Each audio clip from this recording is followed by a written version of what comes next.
अमेरिकी राष्ट्रपति Donald Trump ने दिए गजा में युद्ध विराम के संकेत। कहा कि 60 दिन के संघर्ष विराम के प्रस्ताव की शर्तों पर इस्राइल है तैयार। डोनाल्ड ट्रंप सीज फायर का दबाव बनाना चाहते हैं, वो बड़ी तस्वीर दिखाना चाहते हैं, लेकिन प्रस्ताव के बिंदु क्या हैं, उसी से तय होगा कि ये सफल होता है या नहीं। करेंगे विश्लेषण कि क्या ईरान इसराइल के बाद ट्रंप करवा पाएंगे हमास इसराइल के बीच युद्ध विराम।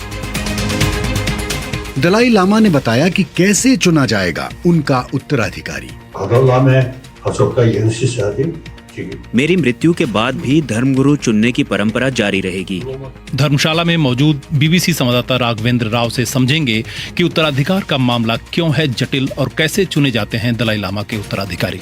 जो पुनर्जन्म की प्रक्रिया है उसके लिए सारी जिम्मेदारी उस ट्रस्ट की होगी। पुनर्जन्म को ढूंढने की प्रक्रिया है वो उनकी मृत्यु के बाद ही शुरू होगी।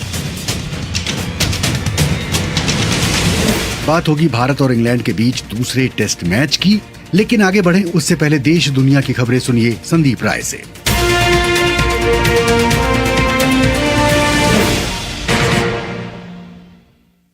बांग्लादेश की एक ट्राइब्यूनल ने देश की पूर्व प्रधानमंत्री शेख हसीना को 6 महीने की सजा सुनाई है। मुख्य अभियोजक ताजुल इस्लाम ने कहा कि जिस दिन शेख हसीना आत्मसमर्पण करेंगी या गिरफ्तार होंगी उस दिन से ये सजा लागू होगी। एक व्यापक जनउभार के कारण सत्ता से बेदखल होने के बाद शेख हसीना भारत में रह रही हैं और बांग्लादेश की अंतरिम सरकार ने इस पर आपत्ति जताई है। रूस ने कहा है कि उसके इज्वेस्क शहर में एक फैक्ट्री पर यूक्रेन ने ड्रोन हमला किया जिसमें 3 लोग मारे गए हैं और 45 लोग घायल हुए हैं।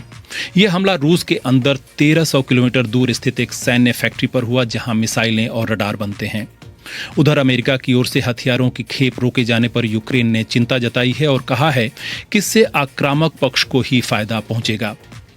हैदराबाद से सांसद असदुद्दीन ओवैसी ने तेलंगाना की फार्मा फैक्ट्री में हुए भीषण हादसे की जांच की मांग की है। इस विस्फोट में 40 लोगों की मृत्यु हो गई जबकि 33 लोग घायल हुए हैं।